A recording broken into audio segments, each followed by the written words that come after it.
हुई और ये पाकिस्तानी बेशर्मों ने 93,000 फौज ने सरेंडर किया। दुनिया का इतिहास है कि 93,000 फौजों ने सरेंडर नहीं किया। देखिए हथियार जमीन पे फेंक दिए लोग, अपना बेल्ट उल्ट उतार के ऐसे सरेंडर करके यहाँ नियासी साहब सरेंडर कर रहे हैं यहाँ पे। और ये बहुत दोस्तों, स्वागत है आप सभी का हमारे इस यूट्यूब चैनल लाल वीडियो इन्फॉर्मेशन 314 पर।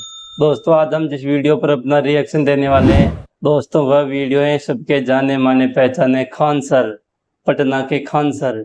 तो चलो दोस्तों, इस वीडियो को देखते हैं और इसमें अपना रिएक्शन देते हैं।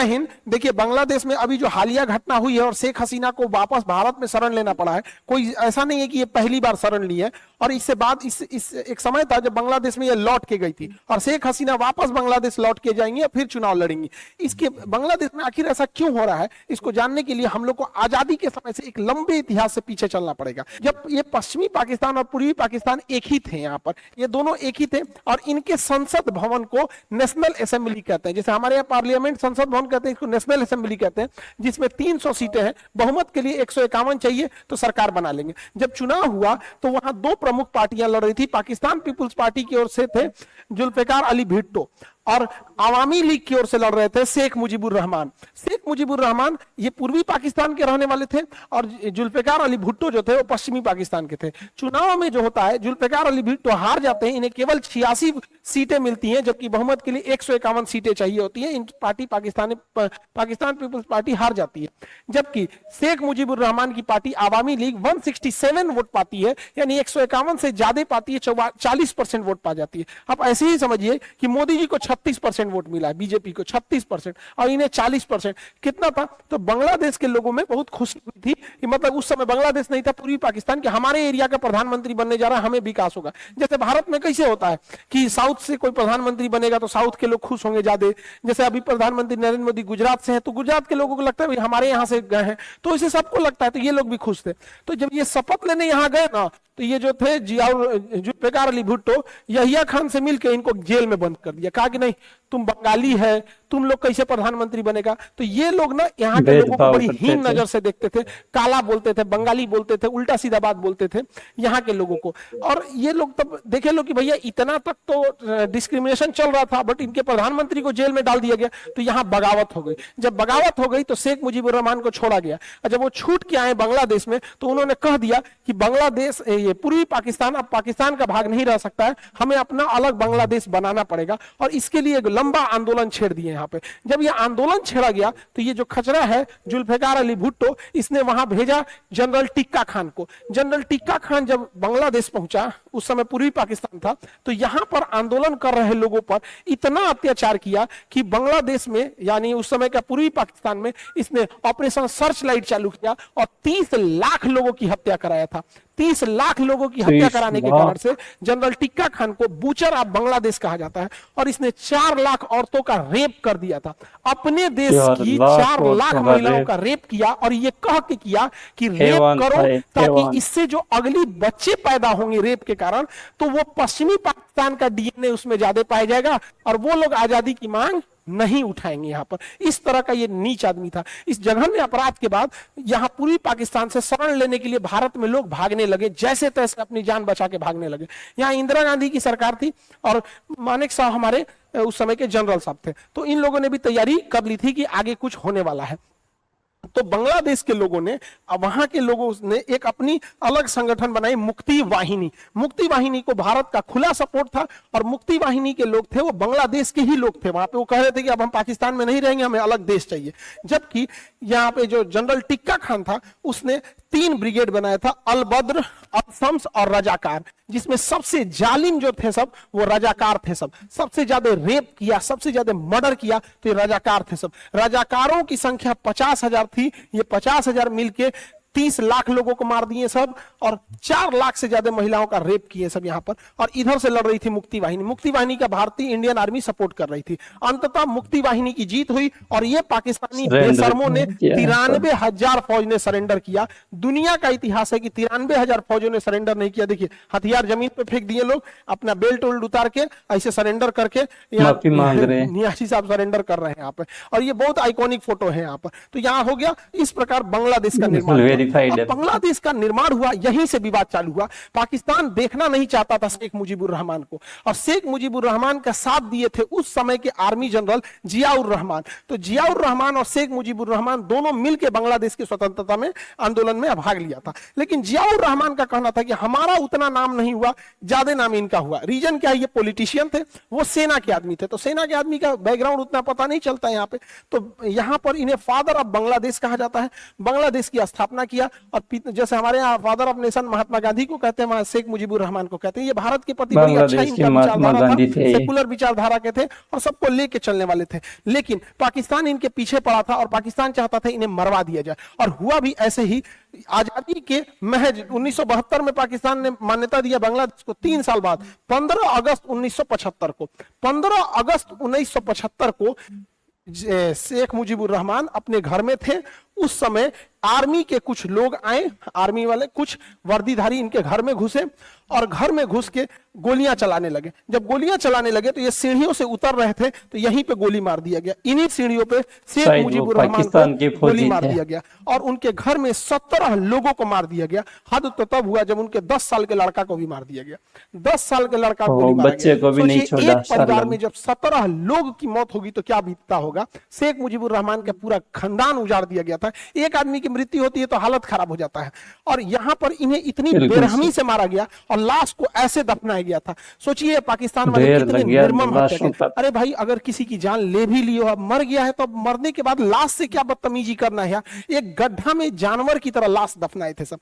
केवल इनकी 2 बेटियां बच गई थी, शेख रेहाना और शेख हसीना, क्योंकि इनके हस्बैंड जर्मनी में थे उस समय, तो ये जर्मनी में थी उस समय, तो जर्मनी में थी। तो पाकिस्तान की जो आईएसआई थे सब, उनका कहना था 17 लोग को मार दिए, इदूगो को और मार देते हैं, नहीं तो ये दिक्कत करेंगे सब। ये बात पता चल गई, भारत को पता चल गई कि पाकिस्तान की आईएसआई शेख हसीना और शेख रेहाना को जर्मनी में मारना चाहते हैं। तो इंदिरा गांधी ने उन्हें भारत में एसाइलम दे दिया, शरण दे दिया कि आप भारत में रहिए तब तक जब तक बांग्लादेश की स्थिति सही नहीं हो जाती है तब। और जैसे बांग्लादेश की स्थिति सही हो जाएगी, आप वापस जाके वहां चुनाव लड़िएगा और फिर सत्ता संभालिएगा। यही कारण है कि शेख हसीना भारत का बहुत समर्थन करती हैं, क्योंकि शेख हसीना जिंदा है तो उसके कहीं ना कहीं उसके पीछे भारत का हाथ है। अगर भारत को शरण नहीं दी रहती तो इन लोग को बहुत मुश्किल हो जाता, क्योंकि आईएसआई इनके पीछे पड़ी हुई थी। हुआ क्या, वहां पर 1975 में शेख मुजीबुर रहमान की हत्या हो जाती है। तो शेख मुजीबुर रहमान के साथ जो सेनापति लड़ रहे थे जियाउर रहमान, जो ये कह रहे थे कि हमको क्रेडिट नहीं मिला, अब इनके हाथ में सत्ता आ जाती है। तो जियाउर रहमान के हाथ में सत्ता आ जाती है, लेकिन बांग्लादेश की जो सेना थी वो इनको भी नहीं देखना चाहती है। ये एक दिन चटगांव दौरे पर थे, तो 30 मई 1981 को सेना ने इनके घर में भी घुस के ऐसे ही हत्या किया जैसे शेख मुजीबुर रहमान के किया था। तो इनका हत्या कर दिया गया जियाउर रहमान की, और इनकी पत्नी का नाम था खालिदा जिया। और खालिदा जिया जो थी विधवा हो गई वहां पर, तब वो एक विधवा जीवन जीने लगी वहां पर। तो और इनको मरवाने वाले थे जनरल इरशाद, तो यहां इनकी भी हत्या हो गई। जब जियाउर रहमान की हत्या होती है 1981 में, तो इंदिरा गांधी को लगता है कि यही समय है शेख हसीना को भेजने के लिए। तो वो क्या करती हैं, शेख हसीना को वापस बांग्लादेश में भेजती हैं कि देखिए अब अपोजिशन में कोई नहीं है, यही समय है आपके जाने का। तो 1981 में वापस शेख हसीना बांग्लादेश जाती हैं, और अपने पिता की पार्टी जो आवामी लीग थी, तो पाकिस्तान जब था एक में तो आवामी लीग था, जब विभाजन हो गया तो इसका नाम हो गया बांग्लादेश आवामी लीग। तो इन्होंने बांग्लादेश आवामी लीग की अध्यक्ष के पद पे गई और वहां चुनाव लड़ी, और उसके बाद मुख्य विपक्षी पार्टी जो हो गई, जियाउर रहमान की विधवा जो थी उनका नाम खालिदा जिया था। अब देखिए आरोप प्रत्यारोप का दौर कैसे चालू होता है। शेख हसीना का कहना है कि मेरे पिताजी की हत्या इन लोगों ने कराया था, खालिदा जिया ने कराया था। खालिदा जिया का कहना है कि मेरी पति की हत्या, जियाउर रहमान की हत्या इन लोगों ने कराया था। यानी ये अपने पिता की हत्या का आरोप इनमें लगा रही है, ये अपने पति का आरोप इन पे लगा रही है। आज तक इन दोनों बेगमों की लड़ाई में बांग्लादेश के लोग घिस रहे हैं यहाँ पर। तो ये दोनों एक दूसरे पे आरोप प्रत्यारोप लगाती हैं, लेकिन अब दोनों यही चुनाव में रहते हैं। इनकी पार्टी का नाम हो जाता है बांग्लादेश आवामी लीग, और इनकी पार्टी का नाम हो जाता है बांग्लादेश नेशनलिस्ट पार्टी, बीएनपी हो जाता है यहाँ पर। अब देखिए होता क्या है, 1986 में, 96 में, 81 में ये आई थी, और 1996 में ये चुनाव जीत जाती है। शेख हसीना चुनाव जीत जाती है 1996 में। और उसके बाद वो सत्ता संभालती हैं, और सत्ता संभालने के बाद पाकिस्तान समर्थित कट्टरपंथी लोग जमाते इस्लामी वगैरह पे प्रतिबंध लगा देती हैं। लेकिन 1996 में 15 अगस्त का दिन था जब इसी घटना को याद किया जा रहा था कि शेख हसीना जो थी एक दुख का मतलब दुख मना रही थी कि 15 अगस्त 1975 पूरे परिवार को मार डाला पूरे था। परिवार को मार दिया गया था। तो हर साल बांग्लादेश में 15 अगस्त के दिन शोक के तौर पे मनाया जाता है। ये क्या की खालिदा जिया कि 15 अगस्त को अपना जन्मदिन का केक काट दिया, भव्य तरीके से केक काट दी। इतना नीच हरकत करने की जरूरत इसे नहीं थी। किसी के परिवार में 17 लोग को मार दिया गया है, उस दिन आप जबरदस्ती अपना बर्थडे केक काटिएगा तो अच्छा बर्थडे रहता तो केक काट इसका 15 अगस्त को बर्थडे नहीं है, जबरदस्ती ये बर्थडे मनाई। कैसे? तो देखिए इसके पासपोर्ट में इसका बर्थडे 19 अगस्त है, मैरिज सर्टिफिकेट में 9 अगस्त है, मार्कशीट में 5 अगस्त है, और इसकी अपनी बायोग्राफी में 19 अगस्त है। यानी इसका ओरिजिनल डेट ऑफ बर्थ 15 अगस्त नहीं है। लेकिन यह शेख हसीना के जख्मों पे मतलब नमक रगड़ने के लिए जिस दिन के परिवार के 17 लोगों की हत्या हुई, अपना जन्मदिन मनाने लगी, इस वजह से इन दोनों की लड़ाइयां और गहराते गई यहाँ पर। और यही तो विपक्षी नेता में रह गए लोग पार्टी में लड़ाई मतलब चुनाव में। तो 1996 से 2001 तक शेख हसीना थी। उसके बाद 2001 में जब चुनाव हुआ तो खालिदा जिया जीत गई, 2001 से 2006 तक ये रही। बट इन दोनों में गड़बड़ी क्या है ना, घर में कैसे दो महिला लड़ती हैं सब, इस देश में दोनों महिला लड़ रही थी सब, एकदम भयानक, एकदम बकोटा बकोटी। तो यहाँ पे ना ये इस पे आरोप लगा रही है कि चुनाव में ये धांधली की है, और ये इन पे आरोप लगाती है कि ये धांधली की है। सब एक दूसरे पे आरोप लगाते हैं। तो बांग्लादेश में एक कानून बना दिया गया कि जब चुनाव होगा तो उस समय एक केयर टेकर राष्ट्रपति बनाया जाएगा, और सारी शक्तियां उस राष्ट्रपति को दे दी जाएगी चुनाव के दौरान, ताकि किसी के पास शक्ति ही नहीं रहे कि मिसयूज कर सके। तो केयर टेकर राष्ट्रपति का कंसेप्ट आया कि भैया यही केयर टेकिंग करेंगे, चुनाव इन्हीं के मद्देनजर अच्छा से होगा। तो केयर टेकर राष्ट्रपति बनाया गया फखरुद्दीन अहमद फखरुद्दीन अहमद और खचरा निकला। ई क्या किया कि इसको केयर टेकर बनाया गया। अब तो कहा कि ठीक है केयर टेकर होगा, आप लोग से शक्तियां ले ली जाती हैं, चुनाव होगा। जैसे शक्ति ले लिया ना तो दोनों को जेल डाल दिया, कहा भागो यहां से, हम रहेंगे राष्ट्रपति। पूरा शक्ति अपने ले लिया, 2 साल तक सत्ता खुद चलाया, 2006 से 2008 तक। 2006 में चुनाव होने वाला था, तो गजब बंदरबाट हो गया, दोनों को जेल डाल दिया। बाद में सुप्रीम कोर्ट का हस्तक्षेप हुआ तो जेल से बाहर निकली, और 2008 में शेख हसीना जीत गई। 2008 से 13 तक जीती, फिर 13 से 18, 18 से 24 जीती। बीच में कोरोना की वजह से थोड़ा डिले हुआ था, और फिर 2024 में चुनाव हुआ, फिर जीत गई। ये चौथी बार प्रधानमंत्री बन रही है शेख हसीना, जिस वजह से इन्हें डिक्टेटर कहा जाने लगा। और ये चुनाव में हारने लगी खालिदा जिया। ये कट्टरपंथी है, पाकिस्तान के समर्थित है। दूसरा, इनके ऊपर 1.5 करोड़ रुपया के घोटाले का आरोप लग गया, 2018 में जेल चली गई। तो खालिदा जिया का करियर खत्म हो गया था, और शेख हसीना प्रधानमंत्री बनकर जीत गई। भारत के लिए बहुत अच्छा है। शेख हसीना का एक और लड़ाई हो गया मोहम्मद यूनुस के साथ। मोहम्मद यूनुस बहुत अच्छे इंसान हैं। बांग्लादेश में इन्होंने देखा कि लोगों के पास पैसे की कमी है, उनके पास आइडियाज की कमी नहीं है, पैसे की कमी है यहाँ पर। अब जैसे किसी को बहुत अच्छा खाना बनाने आता है, और अगर पैसा नहीं है तो किसी होटल में जाके बावर्ची का काम करेगा। लेकिन अगर आप उसे पूंजी दे दीजिएगा तो उस पूंजी की मदद से वो अपना होटल खोल लेगा। तो इन्होंने यही चालू किया, माइक्रो क्रेडिट चालू किया, थोड़े थोड़े पैसे देने चालू किए। और इन्हीं का कंसेप्ट आज पूरी दुनिया में लगता है कि आजकल कोई भी कुछ पैसे देके मोबाइल ईएमआई करा लेता है, वॉशिंग मशीन ईएमआई करा लेता है। तो छोटा छोटा दुकानों पे जाके आप ईएमआई पे लेते आते होंगे। ये इन्हीं का कंसेप्ट है, मोहम्मद यूनुस का कंसेप्ट है। आजकल तो वही हो गया है, सोचा लड़का सब ईएमआई पे आईफोन लेके चमका रहा है सब, अरे क्या जरूरत है दिखाने का। तो ये वाला कंसेप्ट इनका था। लेकिन इन्होंने सोचा कि हम भी क्यों ना चुनाव लड़ ले। तो 2007 में इन्होंने नागरिक शक्ति पार्टी बनाया, लेकिन चुनाव हार गए। तो बांग्लादेश की शेख हसीना का अब इनसे विवाद होने लगा कि भैया इनको निपटाओ। कोई भी बांग्लादेश में गड़बड़ी होता था तो शेख हसीना इन्हीं की ओर आरोप लगा देती थी। एक बार ऐसा हुआ कि शेख हसीना ने कहा कि मोहम्मद यूनुस को पद्मा नदी में डुबा देना चाहिए, जब उनको मरने वाले हो तो वापस निकाल देना चाहिए, और फिर डुबाना चाहिए, तड़पा तड़पा के रखना चाहिए।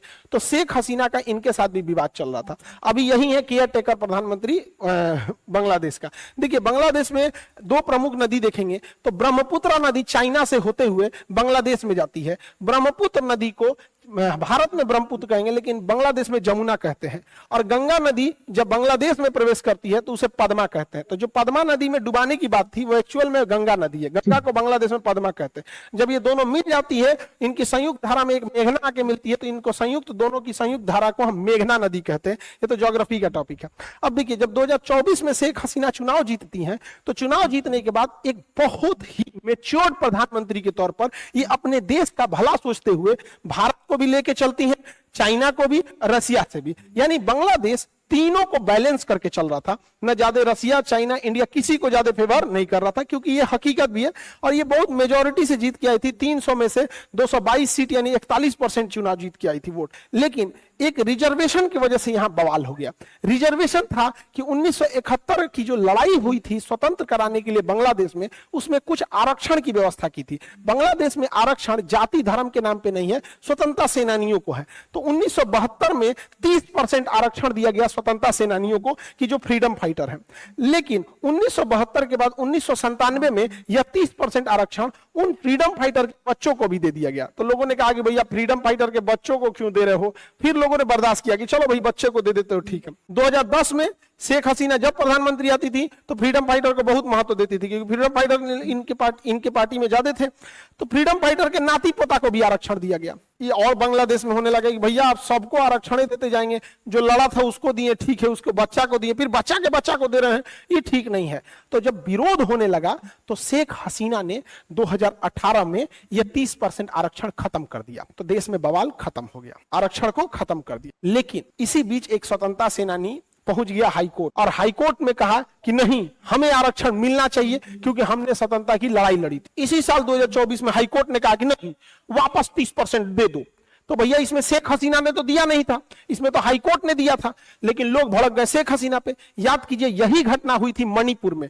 कोर्ट ने डिसीजन दिया था आरक्षण के लिए, और कोर्ट के डिसीजन के बाद इतना भीषण बवाल हुआ था। और बांग्लादेश में भी कोर्ट ने डिसीजन दिया, उसके बाद भीषण बवाल हो गया। ढाका यूनिवर्सिटी के बच्चे जो थे सड़कों पे निकल गए। इसमें अमेरिका की इन्वॉल्वमेंट हो गई, पाकिस्तान की इन्वॉल्वमेंट हो गई, और शेख हसीना थोड़ी रिजिड हो गई। उनको इंटरनेट शटडाउन उसी समय कर देना चाहिए, और किसी भी कार्रवाई करो तो गुप्त ढंग से कार्रवाई करो। और ये स्टूडेंट बहुत भयानक बगावत ले लिए, और इसमें एक बहुत बड़ी घटना हो गई। जब पुलिस गोली चलाई तो कुछ बच्चों की मृत्यु हो गई, शहीद हो गए कुछ बच्चे, जिससे कि युवा और भड़क गए। युवाओं को प्यारे से समझा सकते हैं, धमका के तो युवाओं को नहीं समझा सकते हैं। इसी बीच जब आंदोलन चल रहा था तो मीर मगदो नाम का एक व्यक्ति था, मीर मगदो था, वो पानी पिलाता था सबको, जो आंदोलनकारी थे, पानी पी लो, पानी पी लो, पानी पी लो। तो इसी दौरान जब पुलिस गोली चलाई ना तो उसको लग गया। अब भीषण और बवाल हो गया कि भैया वो तो पानी पिला रहा था, आंदोलन नहीं कर रहा था, तुमने गोली मार दिया। और उग्र हो गया आंदोलन। इसी बीच यूनिवर्सिटी के 3 विद्यार्थी, नाहिद, आसिफ और अबू बकर, इन 3 जो मेन लीडर थे, पुलिस इनको उठा लेती है अलग अलग जगहों पे, और सिविल ड्रेस में पुलिस उठा लेती है। और इन लोग को इतना मार मारती है, इतना मार मारती है, अब मार के अब वीडियो बनवाती है। तो ये लोग कहते हैं आंदोलन मत कीजिए, लेकिन जब मारे रहेंगे तो पता चल जाएगा। तो ये लोग कहते हैं कि जरूर इन लोगों ने अरेस्ट किया है। तो बांग्लादेश की पुलिस कहती है नहीं, हमने अरेस्ट नहीं किया है, पता नहीं कहां से वो वीडियो बना है।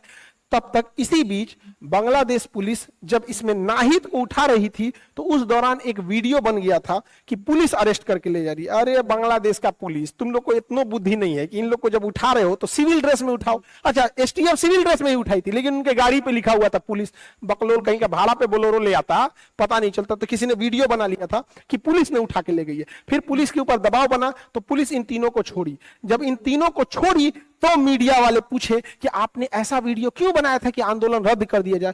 तो उन्होंने अपना कपड़ा हटा के और जब जख्म दिखाया मारपीट का, और रो रो के जब वीडियो बनाए, तब पूरा उग्र हो गया बांग्लादेश और कहे कि अब सीधा कूच करते हैं, मार्च करते हैं। कहां पर? बांग्लादेश में शेख हसीना के भवन पर। और इस दौरान पूरी भीड़ शेख हसीना के दरवाजे तक चलने लगी। शेख हसीना ने हाई प्रोफाइल मीटिंग बुलाया, जिसमें वकारुज्जमा सेनापति भी उसी में उपलब्ध थे। वहां पर सेनापति के साथ ही इंटेलिजेंस हेड जो थे वकारुल हसन थे, और साथ ही वहां पर जो NSA national security adviser Tariq Hasan Siddiqui भी थे। ये तीनों लोग मिलकर शेख हसीना को कहें कि हम भीड़ को कंट्रोल नहीं कर पाएंगे, हम लाठी नहीं चार्ज कर सकते, गोली नहीं चार्ज कर सकते, आप यहां से चले जाइए, बांग्लादेश छोड़ के आप चली जाइए। ये जाने को रेडी नहीं थी। तो इनके बच्चे को अमेरिका में फोन लगाया गया और इनकी बहन से जब बात कराया गया तो इन लोगों ने समझाया कि भीड़ ने ही 17 लोगों को मार दिया था घर में घुस के। के, आप ही बची हैं, एगो अब खाला बचल है, चल आइए फिर कभी जाइएगा वापस। तो 40 मिनट का समय दिया गया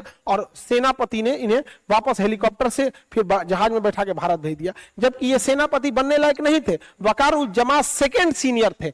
इनको जानबूझ के शेख हसीना ने प्रमोशन दिया था इसी साल 11 जून को कि आप बनिए, ये उनके रिश्तेदार लगते हैं, ये शेख हसीना की ना शेख रेहाना के देवर लगते हैं, तो रिश्तेदारी में बांटेंगे लोग यहाँ पे। और हो गया कांड यहाँ पर, फिर शेख हसीना को बांग्लादेश छोड़ना पड़ा, हेलीकॉप्टर से फिर जहाज में बैठी और जहाज में इनका सुपर हरकुलियस जहाज हिंडन एयरपोर्ट पे ले आके लैंड किया यहाँ पर। इस बीच जो शेख हसीना का बंगला था गोनो भवन, उसमें उग्रवादी घुस गए थे। सर आपको क्या लगता है ये लोग शेख हसीना को छोड़े होंगे? शेख हसीना की साड़ी उठा ले गए लोग, अंडरगारमेंट लेके चले गए सब यहाँ पे, शेख हसीना का चिथड़ा उड़ा देते थे। तो शेख हसीना का निकलना तो खैर वहां पे था, लेकिन भारत का इंटेलिजेंस फेल्योर था यहाँ पर। भारत को सोचना चाहिए, एक इंदिरा गांधी का समय था जब मुक्ति वाहिनी को घुसाकर, हमारे सैन्य मानेकशा सेना घुसाकर वहां पाकिस्तान की सरकार उजाड़ दिए, पाकिस्तान से विभाजन कर दिए, वहां का स्वतंत्र सरकार बना लिए और वहां अपनी पसंद का सरकार भी बैठा दिए। और एक अभी का इंटेलिजेंस हमारे यहाँ का चुपचाप टुकुर टुकुर देख रहा है, हाँ तो बांग्लादेश के हेलीकॉप्टर से आए, और हमारी मीडिया कह रही है कि शेख हसीना की जहाज के पीछे हमने 2 राफेल लगा दिया था कि सुरक्षित वापस आ सके। हाँ मतलब मीडिया वालों का तो काम यही होता है, काबिलियतें दिख रहा है। टीआरपी बढ़ाने यही के चीज लिए अगर कुछ इजराइल भी में होता तो दिखाते हैं। स्टूडेंट लोग कभी गायब हो जाते, लोग पता नहीं चलता। ये तीनों स्टूडेंट में पता चलता ये उसको मार दिया, वो उसको मार दिया, दूसरे जगह हो जाता है। यहाँ पे ये गलत है। शेख हसीना का जाना मतलब वहां से भारत का जाना। अब वहां सब जितनी ताकतें आएंगी सब उठपटांग आएंगी। अब वहां का सेना प्रमुख तो अलग था, बताइए इसमें मिलने सेना प्रमुख भी मिला जुला था और इसने ही घोषणा की कि हम सरकार बनाएंगे। और एक भारत है जहां पे इतने पोस्ट पे जो 13-14 लाख सेना को मतलब कंट्रोल कर रहा है। हमारी जब मुलाकात हुई तो हम कहते कि सर हमको भी जाना था फौज में, मतलब अगर हम रहते तो आपके अंडर कमांड हम कहीं ड्यूटी पे रहते। तो उन्होंने कहा नहीं, आप पढ़ा रहे हैं, अच्छे से पढ़ा रहे हैं, जो मिडिल क्लास है, गरीब है, इन लोगों को आप पढ़ा रहे हैं, बहुत अच्छा काम कर रहे हैं यहाँ पर। तो सोचिए भारत के एक सेनापति हैं जिनको इतनी व्यस्तता के बावजूद इतना पता रहता है देश के बारे में। यहाँ पर 13 लाख की 14 लाख की फौज को ये लोग संभाल रहे हैं। और एक ही बांग्लादेश का है, इसके यहाँ सेनापति इतना लोगों को रोक नहीं पाया, बताइए इतना भीड़ को नहीं रोक पाया। अब वही भारत के सेना को दे दीजिएगा तो कचूमर निकाल दिए रहते। तो खैर सैल्यूट हो हमको भारत की सेना, हमारे पूरी सेना के ऊपर जो इतना डिसिप्लिन तरीके से प्रोफेशनल ढंग से देश की सेवा करते हैं। अब सेना, अब बांग्लादेश की कमांड आ गई है मोहम्मद यूनुस के पास। इनमें इन 3 प्रदर्शनकारियों को भी रखा गया है, इंटेलेक्चुअल लोगों को रखा गया है, वकील, जज, साइंटिस्ट हैं, सब कुछ महिलाएं हैं। अब वो लोग बांग्लादेश को एक नए ढंग से चालू करेंगे, लेकिन बांग्लादेश में उपद्रव बहुत ज्यादा हो गया है। अब कई लोग का कहना है कि अमेरिका का इसमें चाल नहीं था, बिल्कुल चाल था अमेरिका का। अमेरिका देख रहा था कि बांग्लादेश कैसे इंडिया को भी बैलेंस कर रहा है, चाइना को भी, रसिया को भी बैलेंस कर रहा है, इसलिए अमेरिका को यह पसंद नहीं आ रहा था। इसीलिए अमेरिका चाल चलने लगा और बार बार बोलता था कि बांग्लादेश में चुनाव अच्छा से नहीं हुआ है। भैया अमेरिका में कौन सा चुनाव अच्छा से हुआ था? ट्रंप तो खुदे आरोप लगा रहे थे उनको जबरदस्ती हराया गया यहाँ पे।